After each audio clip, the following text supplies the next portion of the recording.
Good morning to everyone. Today we will start with the revenue and combined ratios. So what I will be doing is I will be explaining you all the formulas. So let us start one by one. First, I have explained you ratios means making a comparison between two or more items. So here in the ratios, what we will see is, firstly, let us explain what is revenue. We have already done with balance sheet ratios. In the balance sheet ratios, we make a comparison within the balance sheet items. When we are talking about revenue ratios, so revenue ratios means making comparisons within the variables या items in the revenue or income statement. Revenue statement bolo, income statement bolo, it is one and the same. So following are the revenue ratios. So क्या revenue ratios है? Let us see. सबसे पहला इसको हम बोलते हैं gross profit ratio. Gross profit ratio. Now, what do you mean by gross profit ratio? This ratio gives us the percentage of gross profit with comparison to sales. ये हमें क्या करता है? ये रेशो हमें बताता है कि how much is a percentage is our gross profit with comparison to sales. तो इसका फॉर्मूला है gross profit divide by net sales into 100. So this will be very easy to remember. तो हमें ग्रॉस प्रॉफिट कैसे मिलता है? How do you get the gross profit? We have done the revenue statement. Gross profit कैसे मिलता है? Net sales minus cost of goods sold. Cost of goods sold minus करेंगे तो हमें मिल जाएगा हमारा gross profit. Now what is cost of goods sold? Cost of goods sold means what? Cost of goods sold means हमारा trading account का debit side, that is opening stock plus purchases plus all factory expenses. जो भी हमारा direct expenses है, factory expenses है, minus closing stock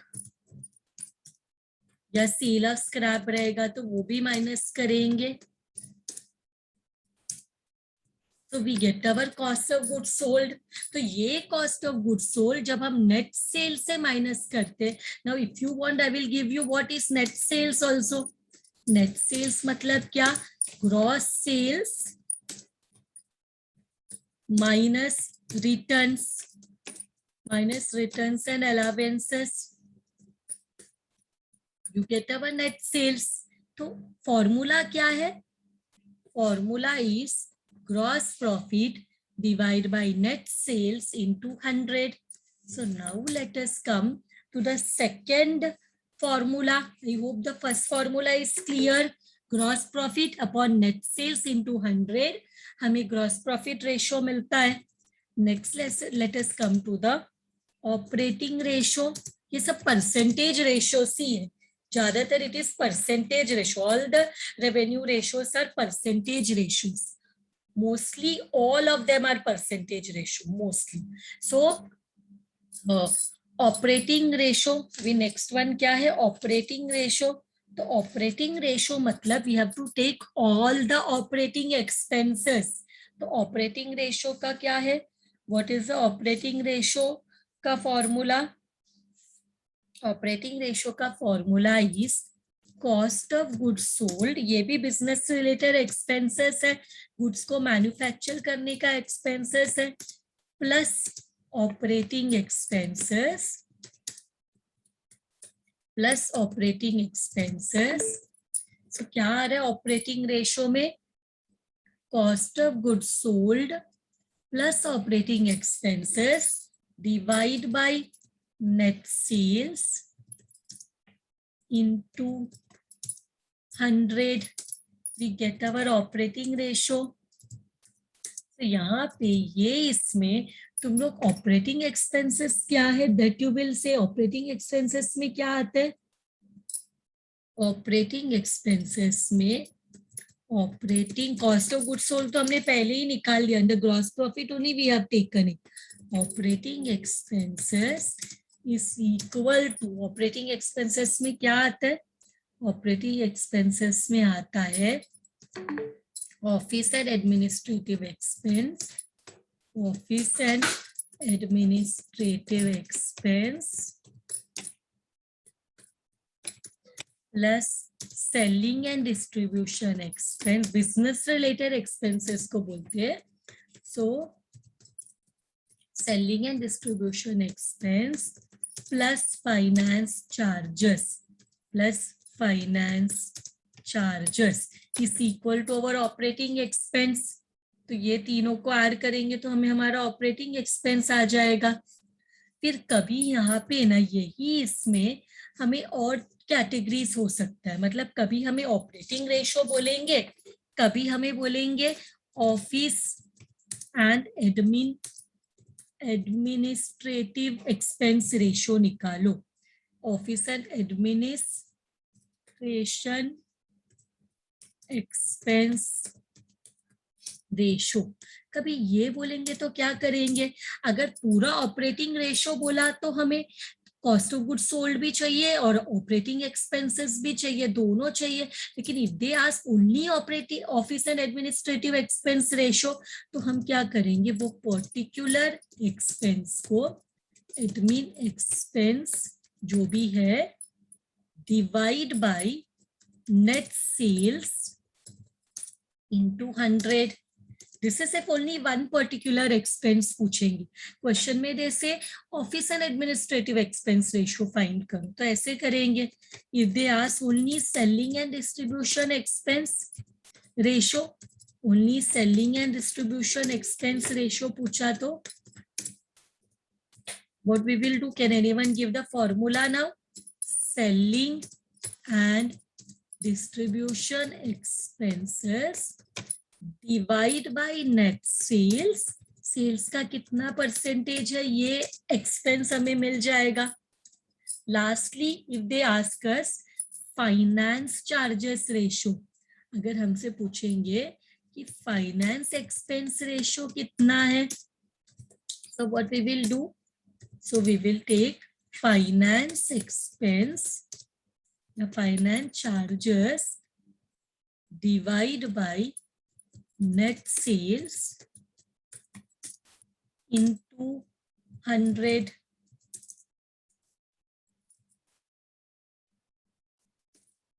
तो ये भी आ गया, we got this one also।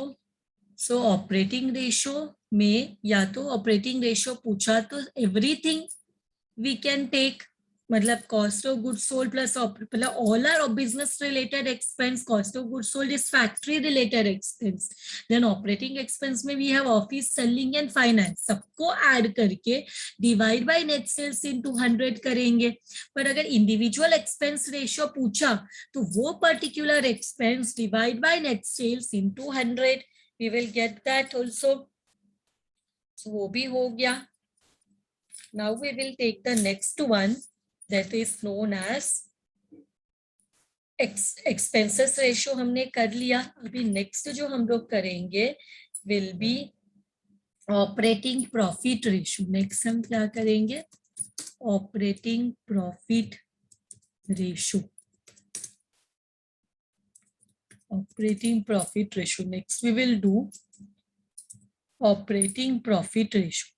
So operating profit ratio का फॉर्मूला इज ऑल्सो इजी। हमें क्या चाहिए, operating profit divide by net sales into 100। We got the formula, This is the formula for operating profit. This is the formula for operating profit. Now operating profit ratio का formula is very easy. Operating profit divide by net sales into 100 means अभी तक हमने जो भी formula देखा उसको divide by net sales into 100 है. तो अभी what we will do, जरा let us see operating profit कैसे मिलता है. How do we get the operating profit?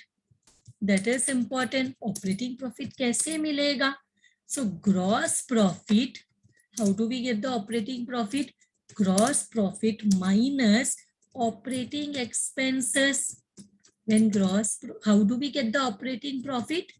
You know what is operating expenses. Operating expense means admin plus selling plus finance.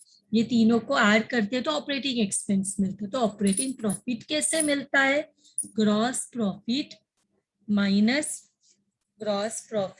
minus operating expenses. Gross profit minus operating expenses. So all the expenses जो भी हमारे पास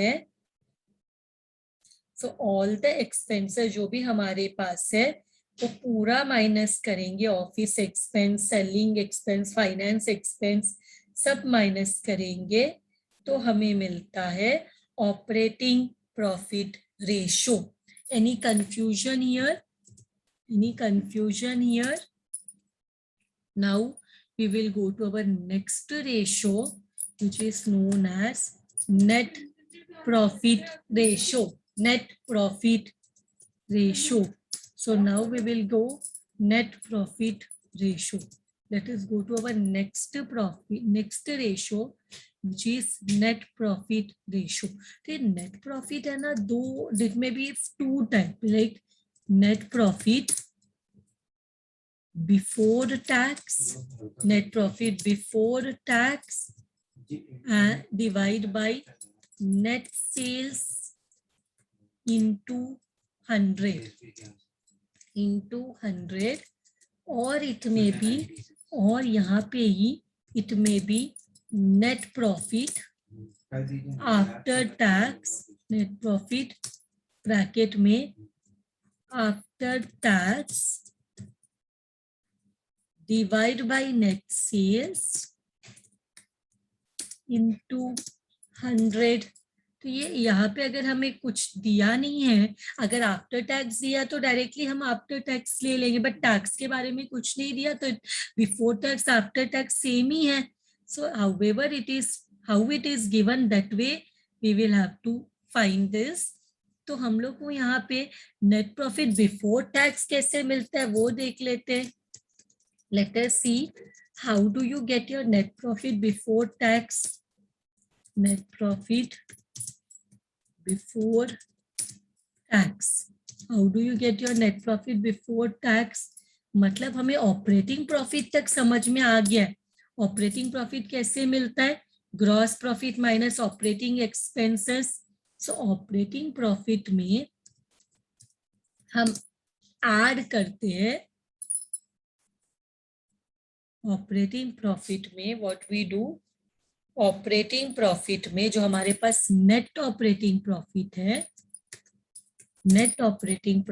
है उसमें हम लोग क्या करते हैं, ऐड करते हैं नॉन ऑपरेटिंग इनकम और माइनस करते हैं नॉन ऑपरेटिंग एक्सपेंसेस. तो हमें मिलता है net profit before tax. Net profit before tax. Now अगर हमें नेट प्रॉफिट आफ्टर टैक्स चाहिए तो क्या करेंगे? Net profit after tax. What is net profit after tax? Net profit after tax is equal to net profit before tax minus income tax paid. So ये minus करेंगे तो we will get our net profit after tax. Net profit after tax हमें कैसे मिलेगा? जब हम लोग का नेट प्रॉफिट बिफोर टैक्स तो यहाँ पे मिल गया, तो इसमें से जब टैक्स माइनस करेंगे we will get net profit after tax. So sorry, यहाँ पे ये फॉर्मूला को हाईलाइट नहीं किया, ये दोनों फॉर्मूला को हाईलाइट करना है। So anyone we can take, if specifically वो लोग बोलते हैं नेट प्रॉफिट आफ्टर टैक्स ही लो, that time we have to take after tax only, if nothing it is not specified कौन सा है लेना है, तो ये दोनों में से कोई एक ले सकते हैं। Now after this what is the next ratio we have? After this we have, after this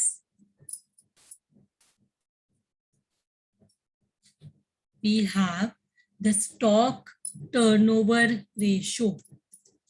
1 minute. Stock turnover ratio.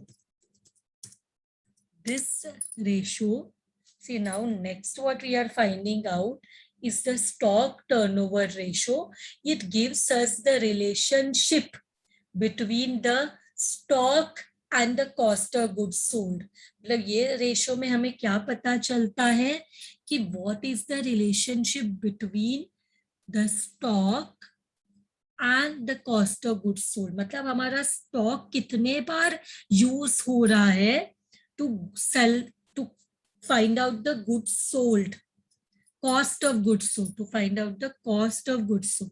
तो इसका फॉर्मूला लिटिल डिफरेंट है। इसका फॉर्मूला क्या है? Cost of goods sold divide by average stock, divide by average stock. So this is the formula of stock turnover ratio. Stock turnover ratio का क्या formula है? It is cost of goods sold divided by average stock. Now cost of goods sold कैसे निकालते हैं वो तो हमने gross profit ratio के टाइम ही देखा है। Cost of goods sold कैसे find out करते हैं, that I have given. Now what I have to give you is how to find out the average stock. Average stock कैसे निकालना है? So average stock is opening stock plus closing stock divide by 2. This is the formula for calculating average stock. Average stock निकालने के लिए how we will find out? Opening stock minus, sorry, opening stock plus closing stock divide by 2. And in the absence, one note is that which we have to follow. In the absence of information, if any information is not given, closing stock, opening stock का information नहीं दिया है, तो वो situation में closing stock can be used instead of average stock. अगर opening stock question में नहीं दिया तो वो सिचुएशन में हम क्लोजिंग स्टॉक डायरेक्टली यूज कर सकते हैं as average stock. If in the absence of information, if opening stock is not given in a particular question, तो तभी हम average stock is equal to closing stock, तब हम क्लोजिंग स्टॉक को ही average stock ले लेंगे।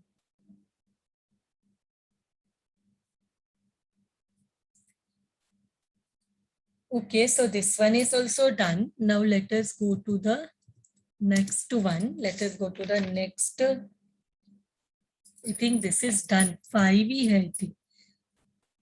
Yes, yes. This was the last one. This was the last one. So many revenue ratios are there. So many revenue or income ratios are there. Revenue ratios are done. So now after revenue ratios are done, so we will start with the combined ratios. So combined ratio में now सबसे पहले what is combined ratio?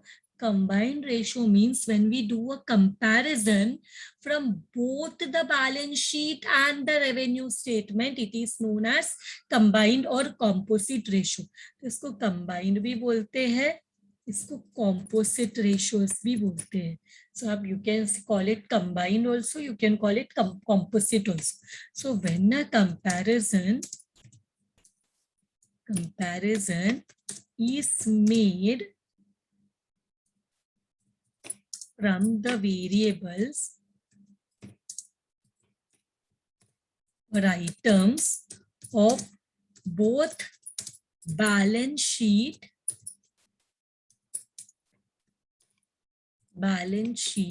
as well as revenue statement,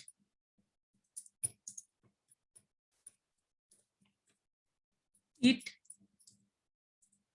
is known as combined ratio.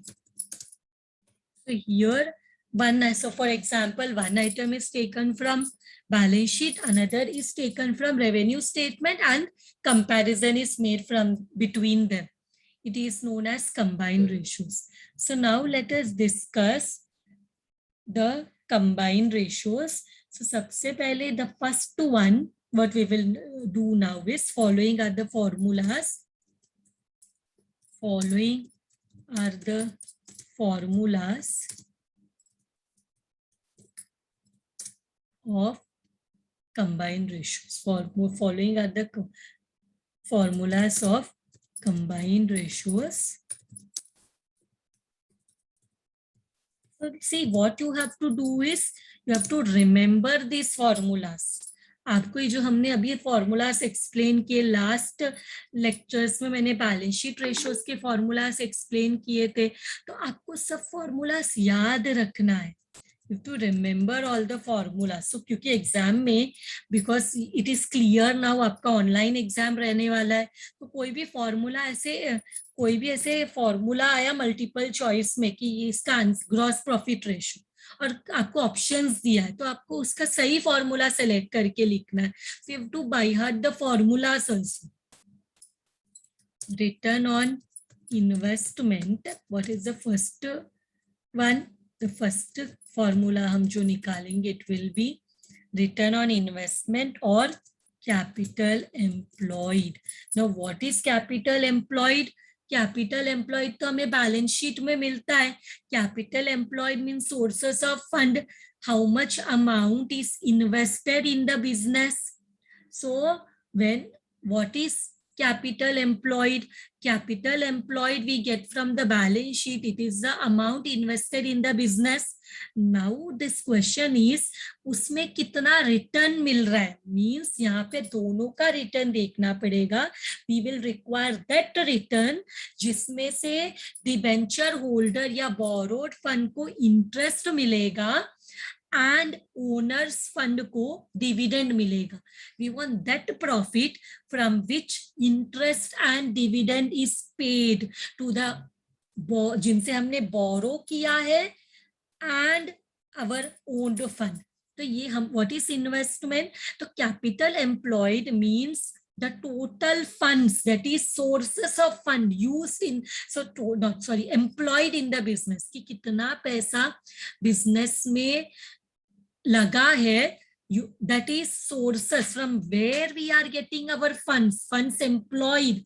We get the funds from owned, so that is shareholder से हमें funds मिलता है, उनको dividend दिया जाता है, and हम borrowing करते हैं तो हमें funds मिलता है, उनको interest दिया जाता है. So we want that return, ये profit हमें P&L account में मिलेगा. कैपिटल एम्प्लॉयड हमें बैलेंस शीट से मिलेगा, means this is our combined ratio, जहां पे हम दोनों जगह से चीजें लेते हैं, रेवेन्यू स्टेटमेंट से भी लेते हैं and we are taking the information from the balance sheet also. दोनों जगह से information. Capital employed means sources of fund that we will get from the balance sheet. Return means वो profit from which interest and dividend is paid, that we will get from the revenue statement. So यहाँ पे हम क्या लिखेंगे? Profit before, वो profit जिसमें से interest पे होगा एंड टैक्स। मतलब ये प्रॉफिट है हमारा जहां पे हमने इंटरेस्ट माइनस नहीं किया, तो ये पूरा प्रॉफिट से इंटरेस्ट भी माइनस होगा, टैक्स भी माइनस होगा। टैक्स माइनस होने के बाद जो प्रॉफिट बचता है that belongs to the share holders.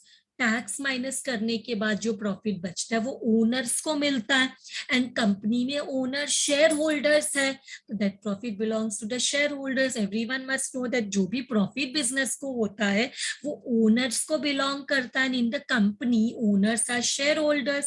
So यहाँ पे we will write divide by capital employed. अब you will ask what is capital employed, वो मैं अभी तुम लोगों को इधर नीचे लिखाती हूँ। So capital employed is equal to share holders fund, या उसको ओन फंड बोलोगे तो भी चलेगा, share holders fund plus loan fund या borrowed fund, whatever you call it. This is equal to capital employed. This is equal to capital employed. तो ये formula हो गया. This formula is done.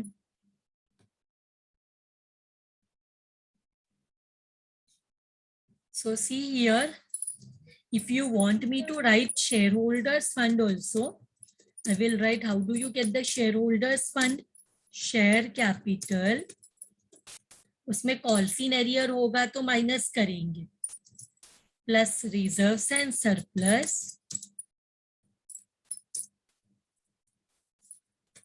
Minus fictitious asset. This is our shareholders fund. Then what is loan fund? Loan fund means all the borrowings.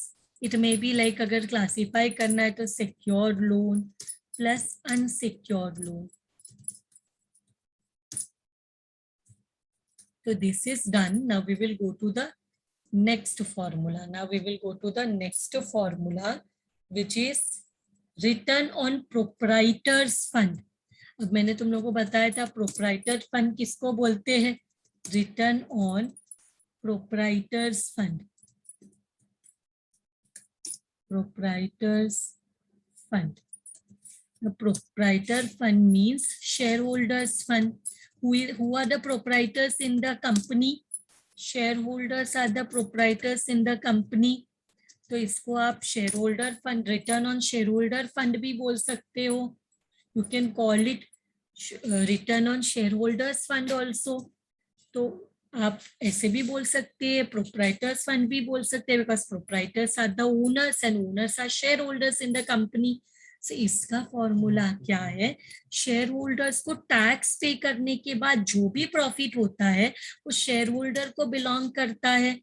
So net profit after tax divide by share holders fund into 100 is the formula. So what is the formula here? Return on proprietors fund का formula, return means profit, ये profit हमें revenue statement से मिलेगा, and proprietor fund का information हमें कहाँ से मिलेगा, प्रोप्राइटर फंड का इंफॉर्मेशन हमें बैलेंस शीट से मिलेगा. Proprietor fund means share holders fund.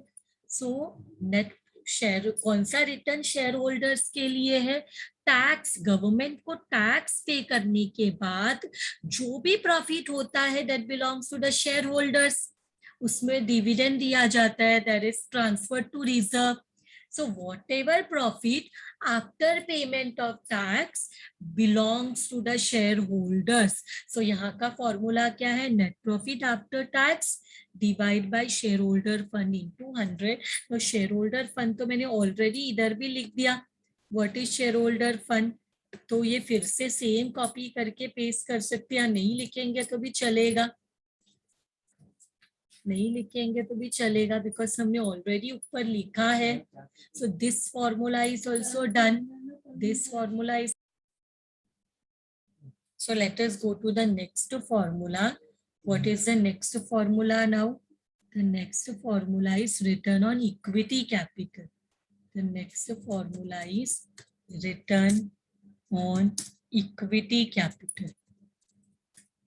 Return on equity capital. What is return on equity capital? Equity shareholders को क्या profit मिलने वाला है? So profit available to equity shareholders. To equity shareholders. Equity shareholders का profit चाहिए. Divide by equity shareholders fund. Equity share holders का जो फंड है इसमें फंड इनटू 100. यहाँ पे हम सिर्फ इक्विटी कैपिटल में कितना रिटर्न है वो देख रहे हैं. Here we are only seeing कि इक्विटी शेयर होल्डर्स का जो फंड है, equity share holders are the real owners. जो भी रिजर्व्स है उनको बिलोंग करता है. अगर कोई लॉसेस होगा, फिक्टिशियस असेट होगा, that also will be there capital will be affected by the fictitious asset also. So profit available to equity share holders क्या है पहले वो देखते हैं. What do you mean by profit available to equity shareholders? Profit available to equity shareholders is equal to, मैंने क्या बोला था, net profit after tax. जो भी टैक्स पे करने के बाद वाला प्रॉफिट है वो शेयर होल्डर्स को बिलोंग करता है. इसमें से माइनस करेंगे प्रेफरेंस डिविडेंड. ये प्रॉफिट में से पहले तो प्रेफरेंस शेयर होल्डर्स को उनका फिक्स्ड डिविडेंड मिलता है. नेट प्रॉफिट आफ्टर टैक्स में से पहले तो we will pay preference share holders that dividend. उसके बाद बचा हुआ सारा profit will belong to the equity share holders. Means whatever profit after taxes there उसमें से we pay preference dividend and all the remaining profit belongs to the equity share holders. After paying preference dividend to the preference share holders, remaining profits belong to the equity shareholders. Now let us see what is equity shareholders fund. What is equity shareholders fund?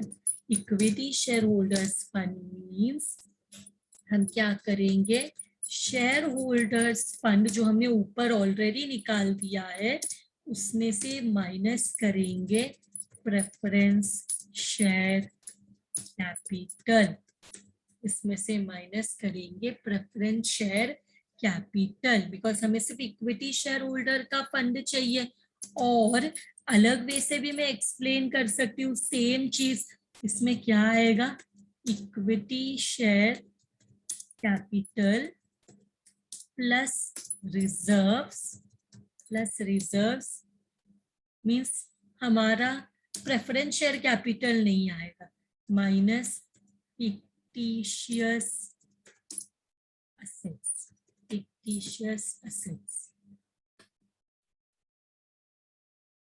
So आपको कैसे समझना है, share holder fund में से preference share minus किया तो also you get this preference share capital minus किया तो भी आपको इक्विटी शेयर होल्डर्स फंड मिल जाएगा.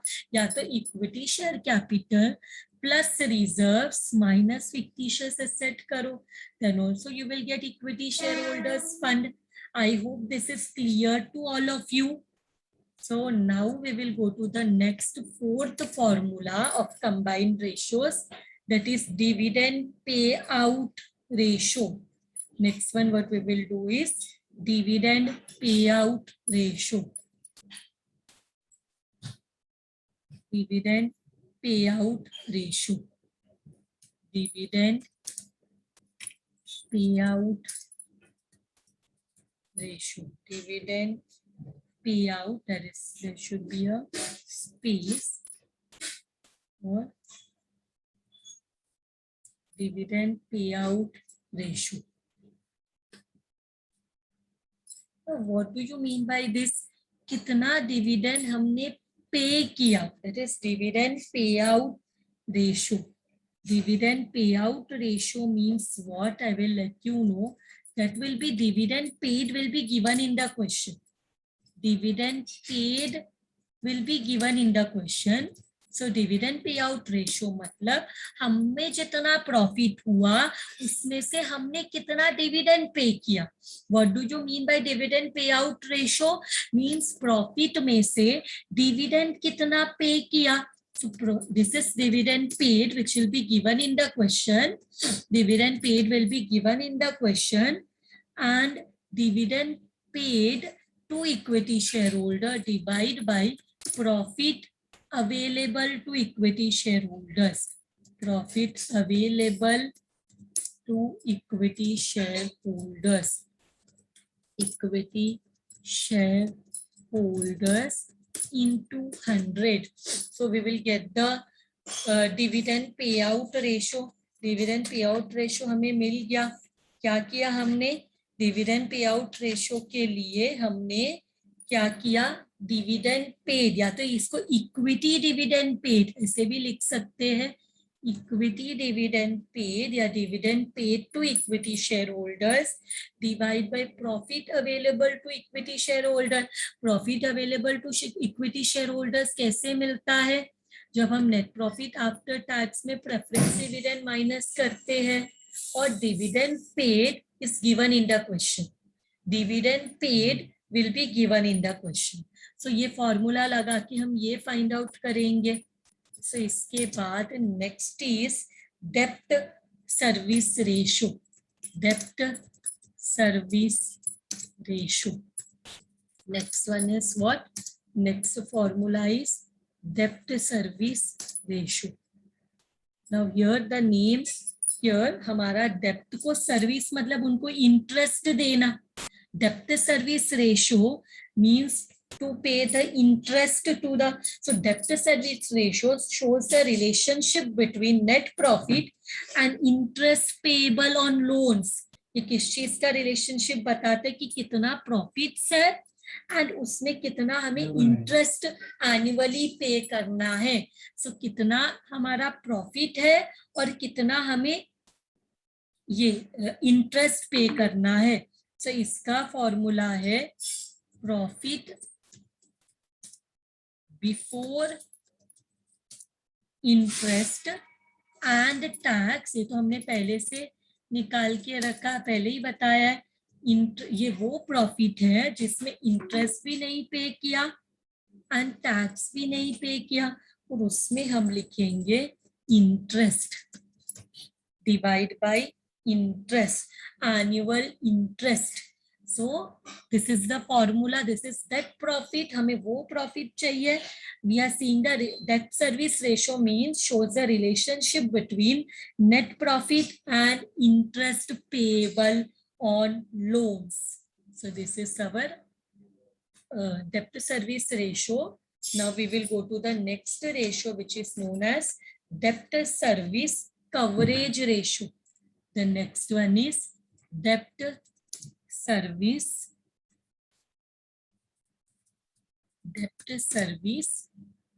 coverage ratio. Coverage ratio. Debt service coverage ratio. Debt service coverage ratio. So debt service coverage ratio shows the relationship between net profit and interest plus installment payable on loans. मतलब जब हम लोग ये, इससे पहले तो हमने देखा इतना प्रॉफिट हो रहा है तो उसके हिसाब से इतना इंटरेस्ट 1 है तो प्रॉफिट कितना टाइम ज्यादा हो रहा है. डेब्ट सर्विस रेशियो में if interest is 1 then how many times extra profit we are making. Because हम जो प्रॉफिट बनाते हैं वो कैपिटल यूज करके होता है. तो कैपिटल मतलब लोन्स भी वहां पे हम यूज करते हैं और हम प्रॉफिट्स करते हैं बिजनेस में. तो वो कैपिटल को यूज करके हम इंटरेस्ट का कितना टाइम्स प्रॉफिट बना रहे. बट डेब्ट सर्विस कवरेज रेशियो में we are also concerned about what you से कि cash profits available for dept servicing. डेप्ट पैसा चुकाने के लिए, डेप्ट मीन्स लोन चुकाने के लिए how much cash profits we have. So here we will write cash profits available for debt servicing. Debt पैसा देने के लिए डिवाइड बाय दो चीज पे करना है हमें ये प्रॉफिट से, इंटरेस्ट पे करना है प्लस इंस्टॉलमेंट पे करना है, installment of loan payable, installment due on loans. तो the amount what we have to pay here is, तो यहाँ पे हमें चाहिए कैश प्रॉफिट्स अवेलेबल. तो what do you mean by cash profits available for डेब्ट सर्विसिंग? सो उसके लिए हम क्या करते हैं, to find out this cash profit, find out the cash profits available for debt servicing. What is the cash profits available for debt servicing? हमारे पास कौन सा कैश प्रॉफिट्स है डेप्ट सर्विस करने के लिए, तो उसके वो कैसे फाइंड आउट करते हैं? जो भी हमारे पास नेट प्रॉफिट है, net profit after interest and tax, जो भी हमारे पास प्रॉफिट है उसमें हम नॉन कैश आइटम्स ऐड कर लेते हैं. उसमें हम क्या करते हैं, ऐड करते हैं non cash items like depreciation. Depreciation is a non-cash item. Depreciation means value reduction of the asset, but actually में कैश बाहर नहीं जा रहा. हम बोलते हैं हमारे असेट का इतना वैल्यू कम हुआ, P&L अकाउंट में लिख दिया, बट क्या सही में इतना पैसा बाहर जा रहा है? Depreciation means reduction in the value of asset, but cash is not going out. We assume that इतना value of our asset is reduced, but cash is not going out. तो हम लोग क्या करते हैं, जो भी हमारा प्रॉफिट है उसमें नॉन कैश आइटम्स को ऐड करते हैं. जैसे हमारा डेप्रीसिएशन हो गया, there is goodwill written off, तो ये सब में actually cash is not going out.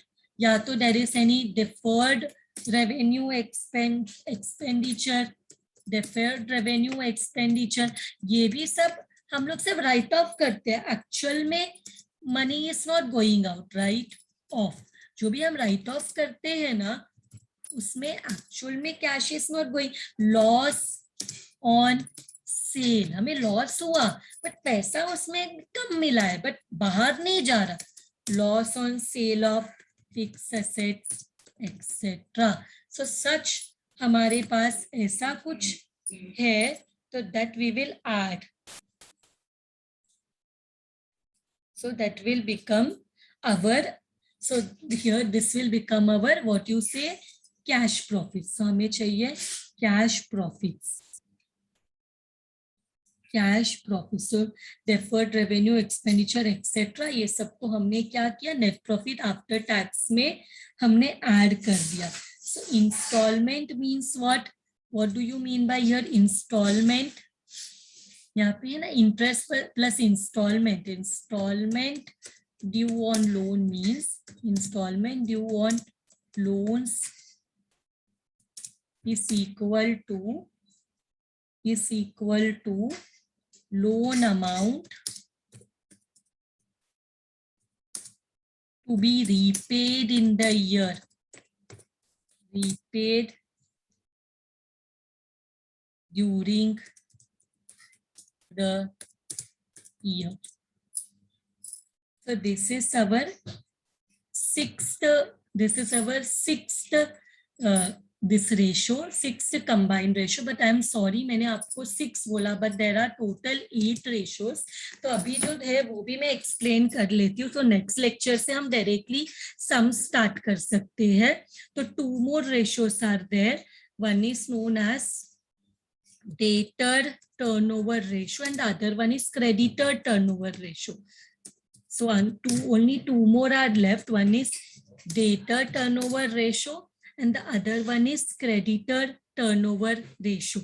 So debtor turnover ratio मतलब क्या कि हमारा डेटर क्रेडिट, हमारा डेटर कितना सेल्स में कन्वर्ट हो रहा है, मतलब हमारा क्रेडिट सेल्स के वजह से डेटर होता है ना, debtor is created because of credit sale, तो कितना सेल्स हो रहा है, बट कौन सा सेल, क्रेडिट सेल, तो इसका फॉर्मूला है credit sales divide by average debtors plus bills receivable, because bills receivable also are debtors only, but क्या डिफरेंस है, बिल्स रिसीवेबल मतलब कौन, इन लोग एक डॉक्यूमेंट साइन करते हैं that on which particular date they will be paying us the money, so this is the formula.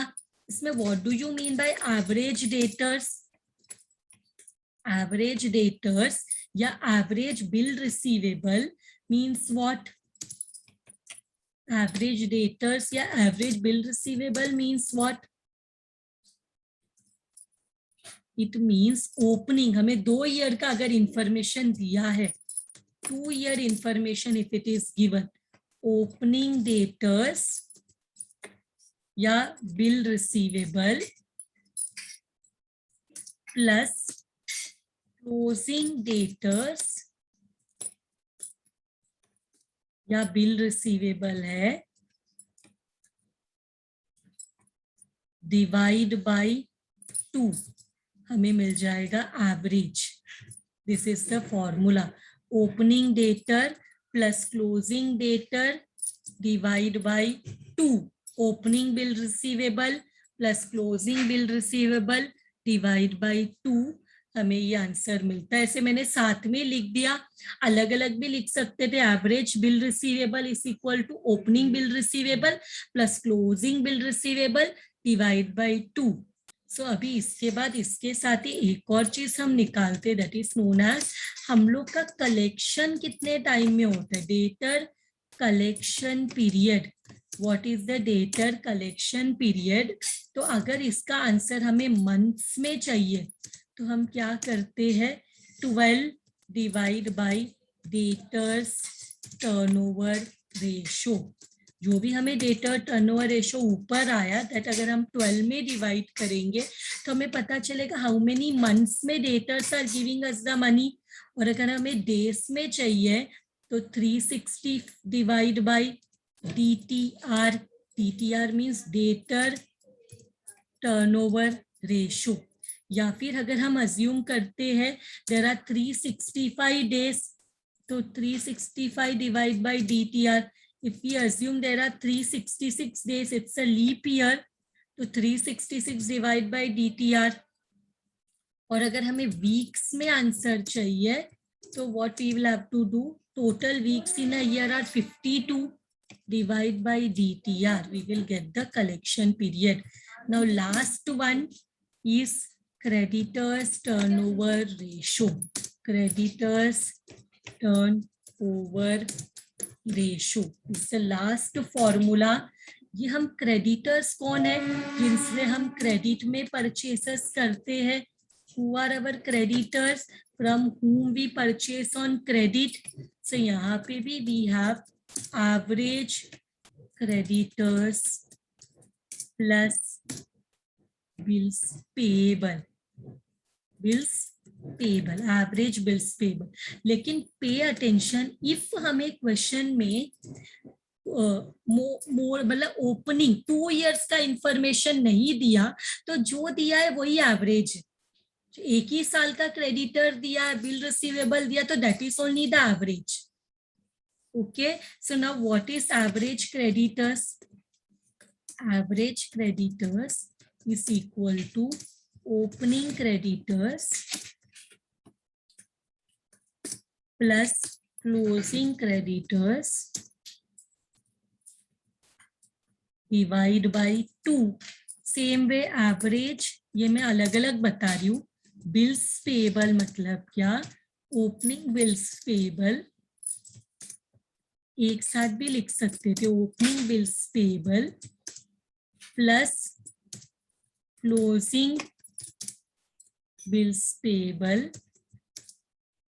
Divide by 2, and last में क्रेडिटर्स पेमेंट पीरियड, क्रेडिटर्स को कितना टाइम में हम पे करते हैं, क्रेडिटर्स पेमेंट पीरियड, इसका फॉर्मूला क्या है, इसका फॉर्मूला है, क्रेडिटर्स पेमेंट पीरियड का फॉर्मूला है, अगर हमें मंथ्स में चाहिए तो it will be 12, total months in a year 12, creditors turnover ratio, creditor turnover ratio, so creditor turnover ratio को CTR बोल सकते हैं. Then if we want the answer in days, if we want the answer in days, so how many days are there? If we assume 360, then 360 divided by CTR.